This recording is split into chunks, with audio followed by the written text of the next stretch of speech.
അൻവർ സ്വയം ജയിക്കാൻ വേണ്ടി മാത്രം അനിവാര്യമാക്കിയ ഉപതെരഞ്ഞെടുപ്പാണ് നിലമ്പൂരിലേത്. കെ കുഞ്ഞാലിയുടെ സ്വന്തം നിലമ്പൂരിൽ ആര്യാടൻ മുഹമ്മദിന് മുന്നിൽ CPIM സ്ഥിരമായി തോൽക്കാൻ തുടങ്ങിയത് 1987-ലാണ്. പിന്നെ മണ്ഡലമൊന്നു തിരിച്ചു കിട്ടിയത് 2016-ൽ PV അൻവർ എന്ന ഇടത് സ്വതന്ത്രനിലൂടെയാണ്. അൻവർ ഇല്ലെങ്കിൽ CPIM ഇല്ല എന്നാണ് UDF പറഞ്ഞു നടക്കുന്നത്. അതങ്ങനെയല്ല എന്ന് തെളിയിക്കേണ്ട വലിയ ബാധ്യത LDF-നുമുണ്ട്. നിലമ്പൂർ ഉപതെരഞ്ഞെടുപ്പ് സംസ്ഥാന രാഷ്ട്രീയത്തിൽ ഒരു ചലനവും ഉണ്ടാക്കില്ല. നിലമ്പൂരിൽ പോലും അൻവറിന്റെ രാഷ്ട്രീയ ഭാവിയല്ലാതെ മറ്റൊരു വിഷയവും ചർച്ചയിലും ഉണ്ടാകില്ല. പക്ഷേ നിലമ്പൂർ UDF പറയുന്നത് പോലെ സെമി ഫൈനൽ ഒന്നുമല്ലെങ്കിലും ഒരു ദിശാസൂചികയായിരിക്കും. ശരിക്കും സെമി ഫൈനലായ തദ്ദേശ സ്വയംഭരണ തെരഞ്ഞെടുപ്പ് പിന്നാലെ വരുന്നുണ്ട്. സ്പോട്ട്ലൈറ്റിലേക്ക് സ്വാഗതം. നിലമ്പൂരിൽ അൻവർ ജയിക്കുമോ? PV അൻവർ എന്തുകൊണ്ട് LDF വിട്ടു? കണക്ക് തിരിച്ചും മറിച്ചും കൂട്ടിയാലും ഉത്തരം ഒന്നേയുള്ളൂ. LDF-നൊപ്പം നിന്നാൽ 2026-ൽ നിലമ്പൂരിൽ ജയിക്കില്ല എന്ന ഭീതി. കഴിഞ്ഞ തെരഞ്ഞെടുപ്പിൽ തന്നെ 2700 വോട്ടിനാണ് കഷ്ടിച്ച് ജയിച്ചു കയറിയത്. എതിരാളിയായി വരുന്നത് ആര്യാടൻ ഷൗക്കത്താണെങ്കിലും VS ജോയി ആണെങ്കിലും അടുത്ത തവണ ജയിക്കാനാവില്ല എന്ന തോന്നലുണ്ടായി. നിലമ്പൂരിൽ വീണ്ടും ജയിക്കുക എന്നതിനപ്പുറം ജയിക്കാവുന്ന ഏതെങ്കിലും ഒരു സീറ്റ് കിട്ടുക എന്നതായി PV അൻവറിന്റെ രാഷ്ട്രീയ ലൈൻ. 2026-ലേക്കുള്ള ഡീൽ UDF-ൽ ഉറപ്പിച്ച ശേഷമാണ് PV അൻവർ രാജിവെച്ചത് എന്ന് കരുതുന്നവരാണ് ഏറെയും. പക്ഷേ ഒരു ഡീലും ഉറപ്പിക്കാതെ ഒറ്റ ബുദ്ധിക്ക് ചാടി വീണതാണ് എന്നാണ് ഇപ്പോഴത്തെ സംഭവങ്ങൾ കാണിക്കുന്നത്.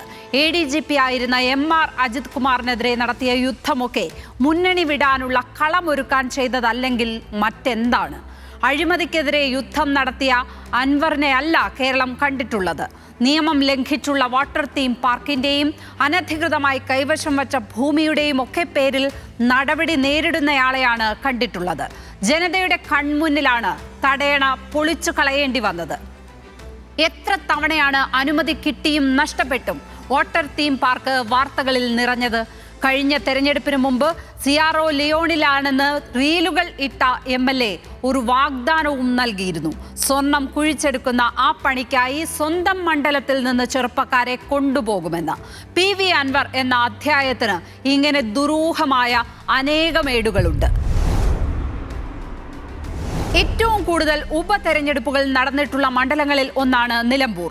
രാഷ്ട്രീയമായ അനിവാര്യത കൊണ്ടും ഇതുപോലുള്ള രാജി കൊണ്ടും ഒക്കെ ഉപതെരഞ്ഞെടുപ്പ് നടന്ന ചരിത്രം മറ്റൊരു മണ്ഡലത്തിലും ഉണ്ടാകില്ല.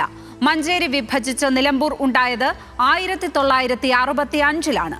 ആ തെരഞ്ഞെടുപ്പിൽ CPIM-ന്റെ കെ കുഞ്ഞാലിയാണ് ജയിച്ചത്. ആർക്കും ഭൂരിപക്ഷമില്ലാതെ ഭരണം സാധ്യമാകാതെ പോയ തെരഞ്ഞെടുപ്പായിരുന്നു അത്. 1967-ൽ വീണ്ടും തെരഞ്ഞെടുപ്പ്. അത്തവണയും കെ കുഞ്ഞാലി തന്നെ. ഈ സഭാ കാലയളവിലാണ് കെ കുഞ്ഞാലി വെടിയേറ്റു മരിക്കുന്നത്. സംസ്ഥാനത്ത് ഒരു MLA അതിനു മുമ്പും ശേഷവും വെടിയേറ്റ് മരിച്ചിട്ടില്ല. കെ കുഞ്ഞാലി കൊല്ലപ്പെട്ട ശേഷം നടന്ന ഉപതെരഞ്ഞെടുപ്പിൽ ജയിച്ചത് CPIM അല്ല.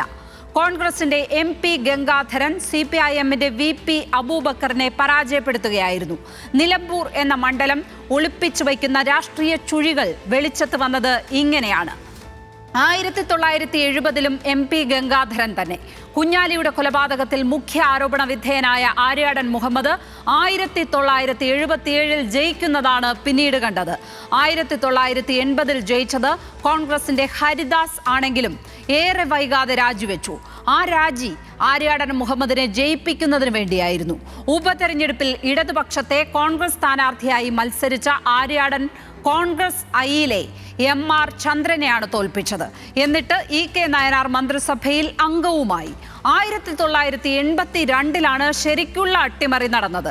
അതുവരെ കരുണാകരനൊപ്പമുള്ള കോൺഗ്രസിന്റെ DCC പ്രസിഡന്റ് ആയിരുന്ന TK ഹംസ LDF സ്വതന്ത്രനായി എത്തി ജയിച്ചു കയറി. PV അൻവറിനെ 3 പതിറ്റാണ്ടിന് ശേഷം പരീക്ഷിക്കാൻ ഊർജം നൽകിയത് TK ഹംസയുടെ ആ വരവാണ്. 1987-ൽ മണ്ഡലം തിരിച്ചു പിടിച്ച ആര്യാടൻ മുഹമ്മദ് പിന്നെ നിലമ്പൂരിൽ തോറ്റിട്ടില്ല. 2016-ൽ ആര്യാടൻ മുഹമ്മദ് പിന്മാറുകയും മകനും ഇപ്പോഴത്തെ UDF സ്ഥാനാർത്ഥിയുമായ ഷൗക്കത്ത് എത്തുകയും ചെയ്തതാണ് മണ്ഡലത്തിന്റെ സ്വഭാവം മാറ്റിയത്. ഇടതു സ്വതന്ത്രനായി എത്തിയ PV അൻവർ 11,504 വോട്ടിന്റെ ഭൂരിപക്ഷത്തിനാണ് ജയിച്ചു കയറിയത്. ആ ഭൂരിപക്ഷമാണ് 2021-ൽ 2007 വോട്ടിലേക്ക് താഴ്ന്നത്. മണ്ഡലം കോൺഗ്രസിന്റെ കുത്തക എന്ന് പറയാൻ കഴിയില്ല. അത് ആര്യാടൻ മുഹമ്മദിന്റെ കുത്തകയായിരുന്നു എന്ന് പറയാം. നിലമ്പൂർ കോവിലകവും കോണാലി പ്ലോട്ടുമൊക്കെ നിലകൊള്ളുന്ന മണ്ഡലം രാഷ്ട്രീയമായി വളരെ സെൻസിറ്റീവാണ്. കേരളത്തിലെ ഏറ്റവും രാഷ്ട്രീയവൽക്കരിക്കപ്പെട്ട മണ്ഡലങ്ങളിൽ ഒന്ന് എന്ന് പറയാം. അതുകൊണ്ട് തന്നെ നിലമ്പൂരിലെ തെരഞ്ഞെടുപ്പ് ഫലം രാഷ്ട്രീയ കേരളത്തിന്റെ കണ്ണാടിയുമായിരിക്കും.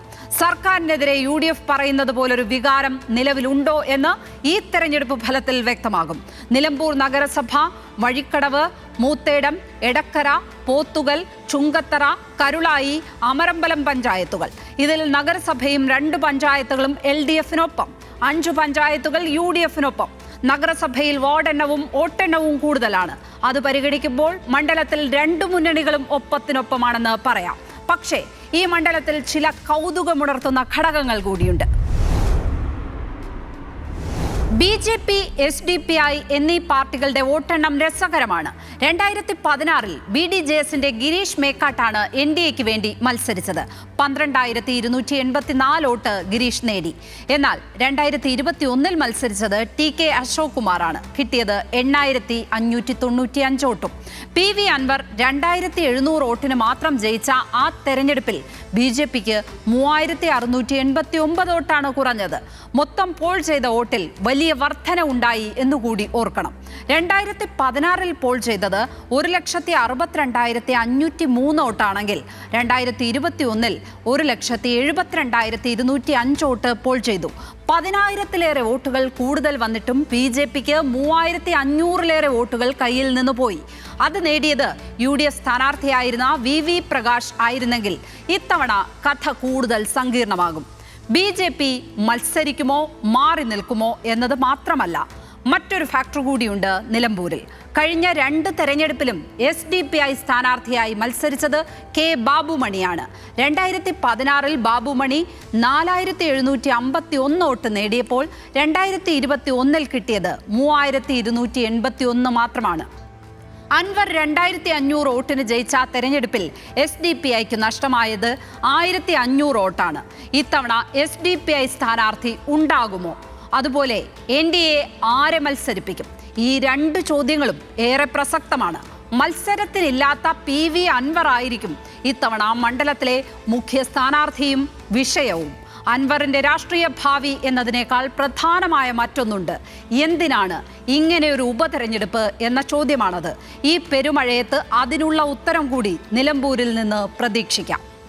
സ്പോട്ട്ലൈറ്റ് ഇനി നാളെ മറ്റൊരു വിഷയവുമായി. നമസ്കാരം.